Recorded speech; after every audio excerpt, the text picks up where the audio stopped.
What if the reason you feel so lost is because you're following everyone else's map but your own? We spend our lives chasing approval. We scroll through other people's success, absorbing their dreams and adopting their goals until one day we wake up and realize the noise in our head is not even ours. Today we do something radical. We stop searching outside and we start listening within. In a world that never stops talking, clarity has become a rare luxury. Everywhere you look, someone is shouting what your life should look like. Start the business, get rich, be productive, but no one ever stops to ask, what do you actually want? Take Arjun. He was a young man driven by ambition, always searching, but no matter what path he chose, something felt off. He followed the trends. He chased the guaranteed opportunities. He copied the strategies of the giants. And yet the more he moved, the more lost he felt. Every night he would lie in bed, staring at the ceiling, wondering why nothing felt right, even when everything looked right. Arjun didn't realize that he wasn't making decisions. He was reacting to comparison, reacting to the fear of missing out. His mind had become crowded with borrowed desires, the most dangerous desires of all, because they feel important right until the moment they collapse. Seeking an escape, Arjun left the city. He found himself at a quiet mountain temple, standing before a monk who sat so still, it was as if the world around him didn't exist. When Arjun confessed his feeling of being lost, the monk opened his eyes slowly and asked a single question. Lost compared to who? Arjun had no answer. He realized he had never defined his own direction. The monk pointed to the valley road below where thousands moved with apparent certainty. He warned Arjun that speed often creates the illusion of direction. Arjun's life wasn't lacking effort, it was lacking alignment. He had been running, not towards something meaningful, but away from the discomfort of stillness.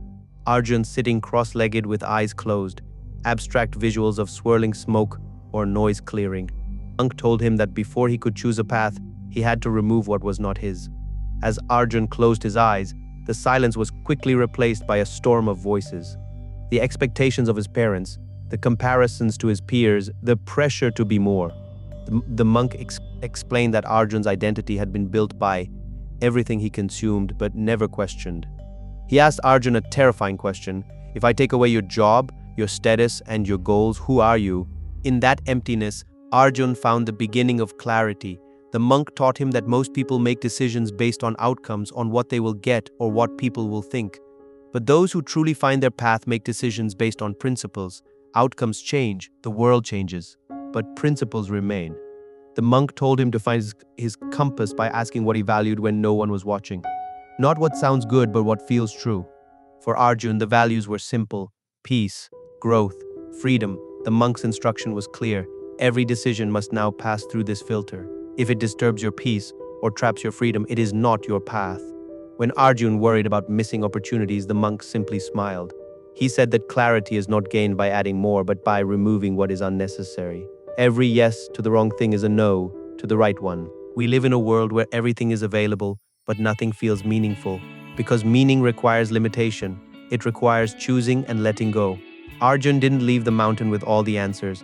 He left with something better: relief. His life would not become clear overnight, but his direction had.